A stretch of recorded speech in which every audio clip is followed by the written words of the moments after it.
ராதே கிருஷ்ணா. ஸ்ரீமதே ராமானுஜாய நமஹ. யோ நித்யம் அச்சுத பதாம்புஜ யுக்ம ருக்ம வியாமோகதாம் ஸ்ததிதராணி த்ரிணாய மேனே அஸ்மத்குரோர் பகவதோ தயைக்க சிந்தோஹோ ராமானுஜஸ்ய சரணம் சரணம் பிரபக்ஞே. ராமானுஜர் அவ்வளோ அற்புதமான ஒரு ஜீவனம் நடத்தியவர். அனந்தாழ்வார் ஓட மறு அவதாரமான லக்ஷ்மணன் ஓட மறு அவதாரமான பலபத்ரன் ஓட மறு அவதாரமான ராமானுஜர். கலியுகத்தில் ராமானுஜர், நமக்கு கலியுகத்தில் ராமானுஜர் கிடைச்சது மகாபாகியம். இந்த ராமானுஜர் அவரோட வயதான காலத்தில் க்ஷேத்ராடங்களுக்கெல்லாம் போயிட்டு வந்தார். ஸோ எல்லா திவ்ய தேசங்களுக்கும் போய் பெருமாளை சேவிச்சுட்டு வந்தார். சிஷ்யர் கோடிகளை கூட்டிண்டு போயிட்டு வந்தார். அப்படி வந்துருக்கிறச்சே திருக்கோளூருக்கு வந்தார். அங்கே வைத்தமாநிதி பெருமாள். அந்த கோவிலுக்கு வரச்சே தான், கோவிலுக்குள்ளே நுழையறச்சே ஒரு பெண் பிள்ளை, அவ தலையில் மூட்டை முடிச்சோட அவ ஊரை விட்டு கிளம்பின்ருக்கா.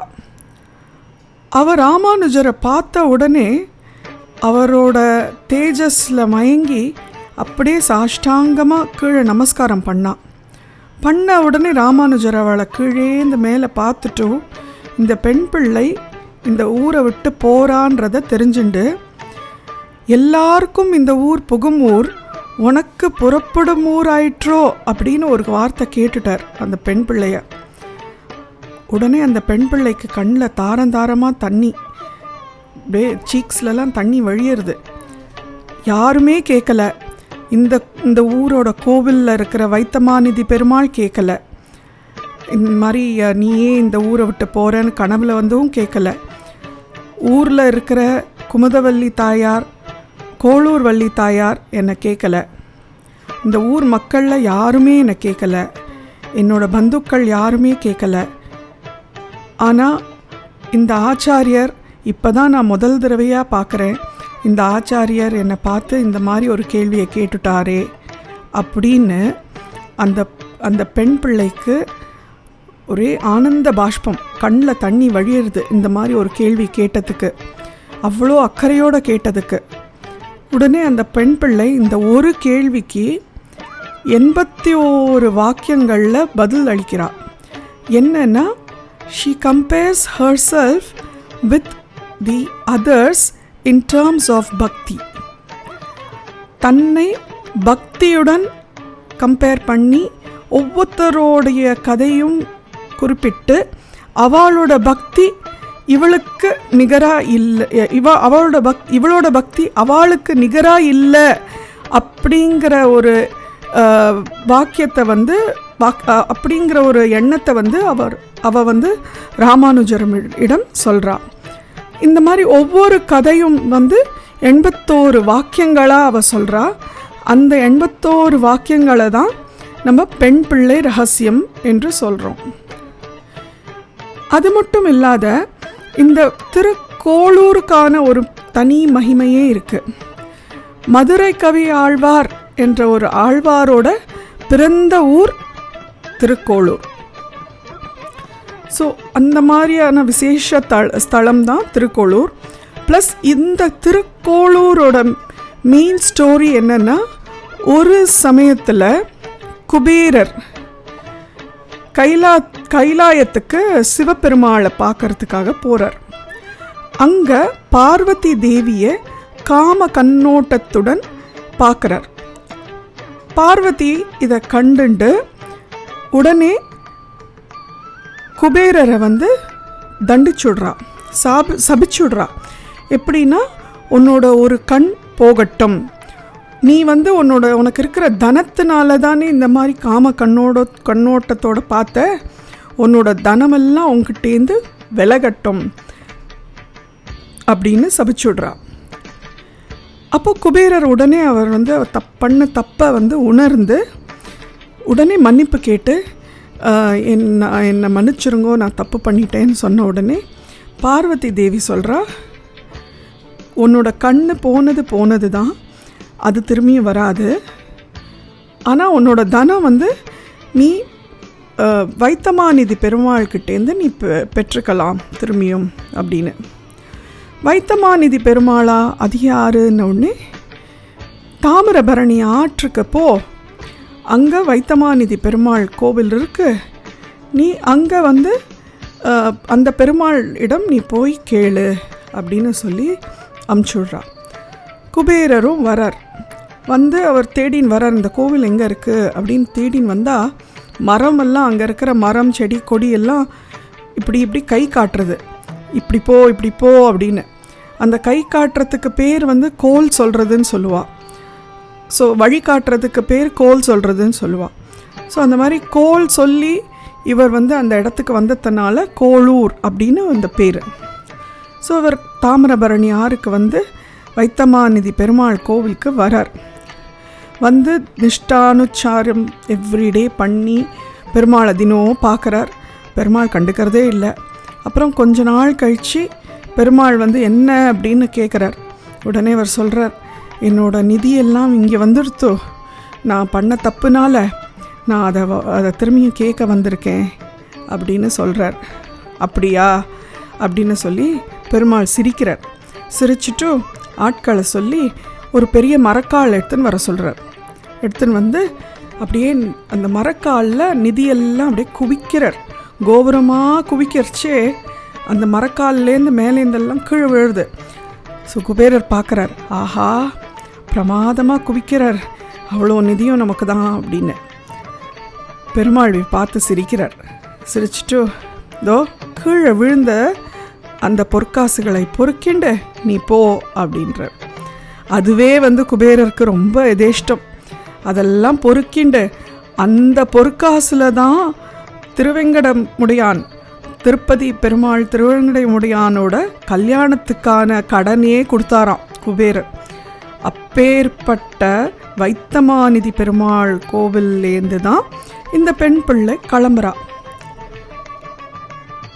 ஸோ அதை தான் ராமானுஜர் பெண் பிள்ளைக்கிட்ட கேட்குறா, இப்பேற்பட்ட விசேஷமான ஒரு வைத்தமாநிதி பெருமாள், எல்லாருக்கும் எனக்கு எதுவுமே வேண்டாம், வைத்தமாநிதி பெருமாள் இருக்கார் அப்படின்ற ஒரு எண்ணம் இருந்தாலே போருமே, இந்த மாதிரியான ஒரு ஊரை விட்டு நீ வெளில போறியே, இந்த மாதிரியான ஊரை விட்டு நீ ஏன் வெளில போகிறன்னு ஒரு கேள்வியை கேட்டுட்டாராம்.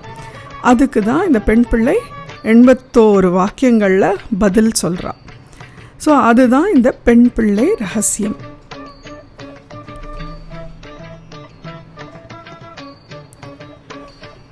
ராதே கிருஷ்ணா. ஸ்ரீமதே ராமானுஜாய நமஹ.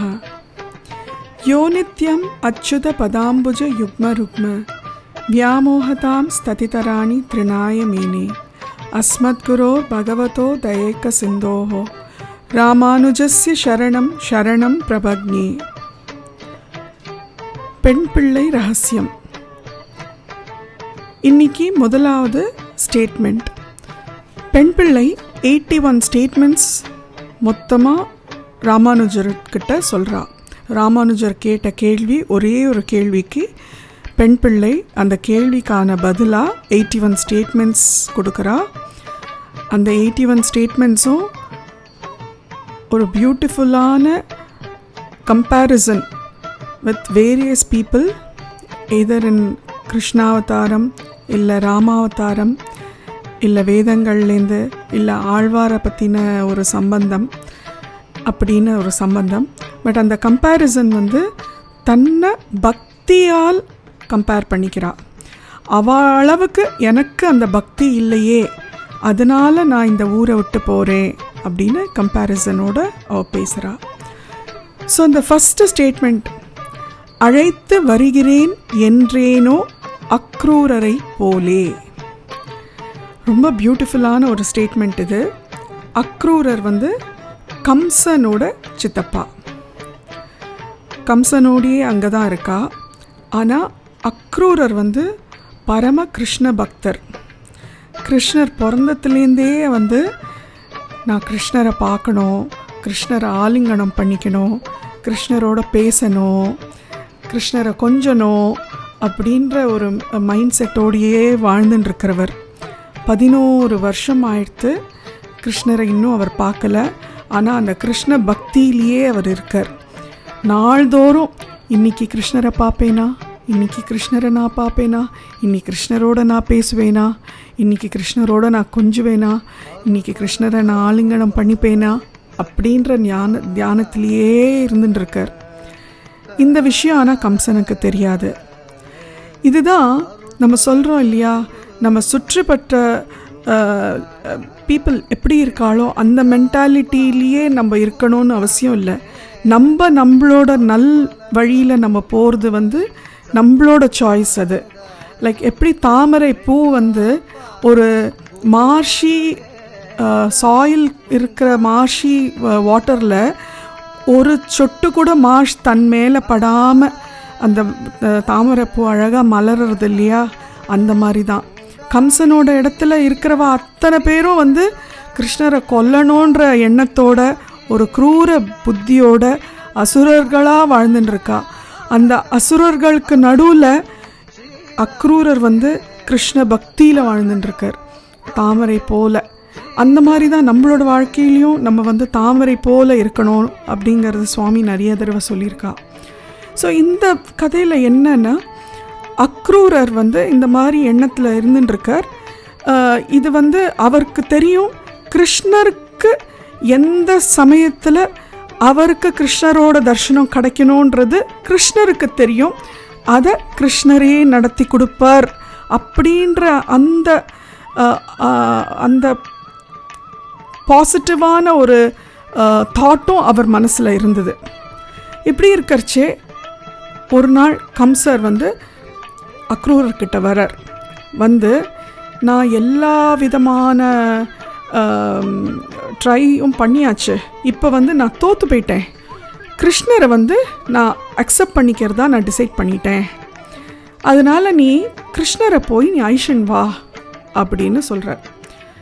அக்ரூரருக்கு நம்பவே முடியல. ஏன்னா கம்சன் இதுவும் ஒரு திட்டமாக இருக்கும், கிருஷ்ணரை கொல்லறதுக்கான திட்டமாக இருக்கும்ன்றது கம்சனுக்கு அக்ரூரருக்கு தெரியும். ஆனாலும் அவர் அதை பற்றி கண்டுக்கலை. அவர் சும்மா கேட்டுக்கிறார் என்ன சொல்கிறாருன்னு.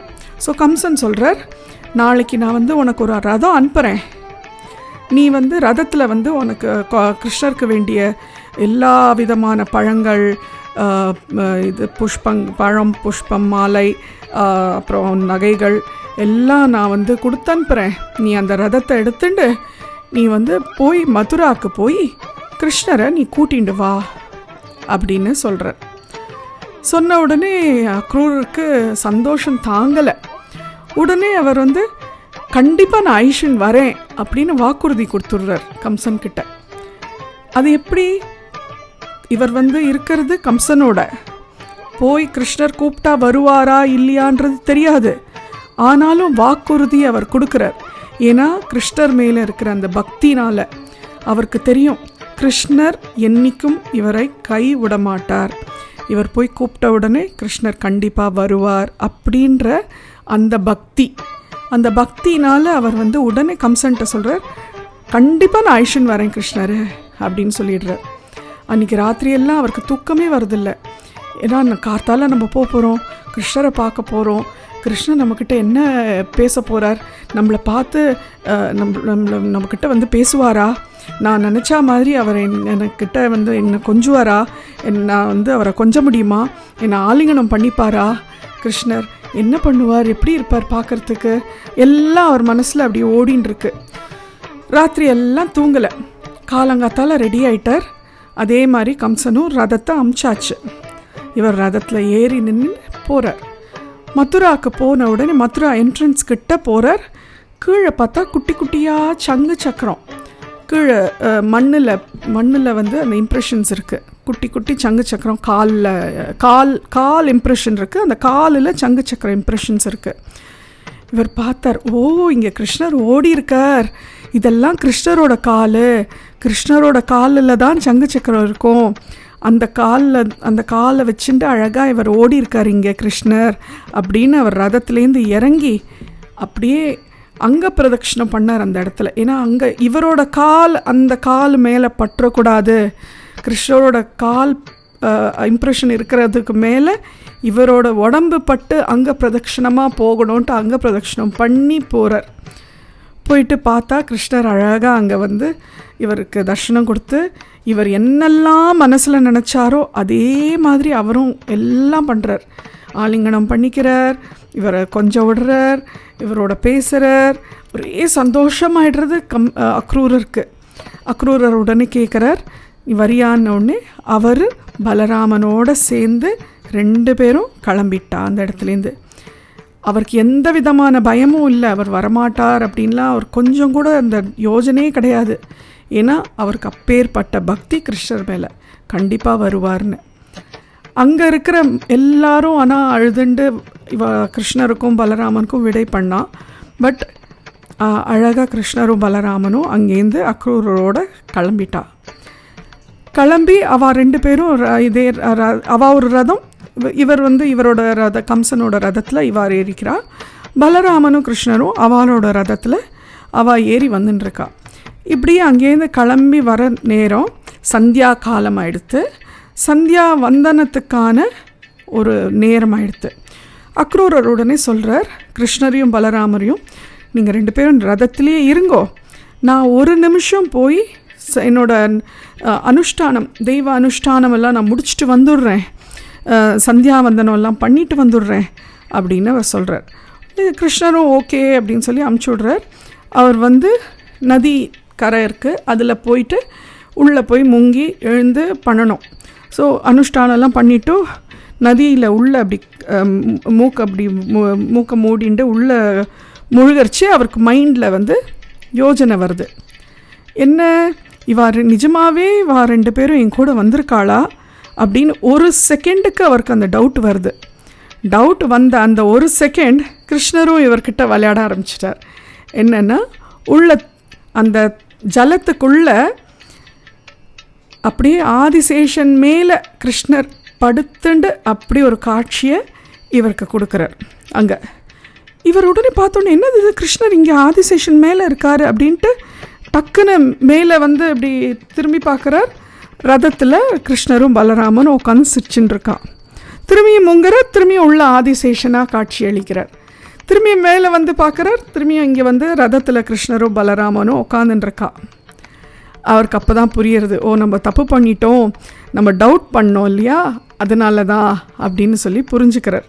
புரிஞ்சுண்டு அவர் அந்த அனுஷ்டானத்தை முடிச்சுட்டு வரார். வந்துட்டு நம்ம இப்போ கிளம்பலான்னு சொன்ன உடனே கிருஷ்ணர் கேட்குறார், எல்லாம் ஆயிடுத்தா, எல்லாம் பார்த்துட்டேளா அப்படின்னு கேட்குறார் கிருஷ்ணர். சிரிப்பாக ஒரு மாதிரி சிரிச்சுண்டே ஒரு புன்னகையோடு கேட்குறார். உடனே அக்ரூரர் சொல்கிறார், எல்லாத்தையும் பார்த்தேன், உள்ளேயும் பார்த்தேன், வெள்ளையும் பார்த்தேன் அப்படின்னு அவர் சொல்கிறார். சொல்லிவிட்டு அவர் கிளம்பி போகிறார் கம்சன்கிட்ட கிருஷ்ணரையும் பலராமனையும் கூட்டிண்டு. ஸோ இந்த கதையை தான் பெண் பிள்ளை வந்து ராமானுஜர்கிட்ட சொல்கிறார். இது வந்து ராமானுஜர் வந்து அந்த கிருஷ்ணரோட யுகத்தில் பலராமனாக இருந்தது வந்து ராமானுஜர் தான். ஸோ அவர் இந்த அத்தனை காட்சியும் பலராமனாக இருந்து பார்த்து அனுபவித்த காட்சி, அவருக்கு கண்டிப்பாக தெரிஞ்ச காட்சி தான் இதெல்லாம். ஸோ இதை வந்து ரொம்ப அழகாக பெண் பிள்ளை சொல்லி அவரோட பக்தியை எவ்வளோ அழகாக கம்பேர் பண்ணதை நினச்சி ராமானுஜர் அப்படியே உருகிறார். அவ்வளோ அழகாக பெண் பிள்ளை சொன்னாலேன்னு. ஸோ பெண் பிள்ளை இப்போ கேட்குறா, இந்த மாதிரி ஒரு அழகான பக்தியோட அக்ரூரர் கம்சன்கிட்ட சொன்னாலே, நான் கண்டிப்பாக அழைத்து வரேன் கிருஷ்ணரை, ஒரு டவுட் கூட இல்லை, கண்டிப்பாக அழைத்து வரேன் அப்படின்னு அந்த ஒரு நிர்தாரணமாக கண்டிப்பாக நான் வரேன் பண்ணுறேன் அப்படின்னு சொன்னாலே பெண் பிள்ளை, அந்த பக்தி எனக்கு இல்லையே சுவாமி, அடியாள் வந்து ஒரு முசல் புழுக்கை, வரப்பில் கடந்தா என்ன, வயலில் கடந்தா என்ன, என்னால் இந்த யாருக்கும் பிரயோஜனமே இல்லை, அந்த மாதிரி பக்தி எனக்கு இல்லை சுவாமி, அதனால தான் நான் இந்த ஊரை விட்டே போகிறேன் அப்படின்னு சொல்கிறாளாம். ஸோ இந்த பதிலை கேட்டதும் ராமானுஜர் அப்படியே வியந்து போகிறார். அப்படியே கண்ணில் ஆனந்த பாஷ்பம் அவருக்கு. அழகாக மயிர்கால்கள்லாம் குத்தி நிற்கிறது அவருக்கு. அவ்வளோ சந்தோஷமாயிட்டான் இந்த பெண் பிள்ளை சொன்ன இந்த ஃபஸ்ட்டு வாக்கியம். அழைத்து வருகிறேன் என்றேனோ அக்ரூரரை போலே.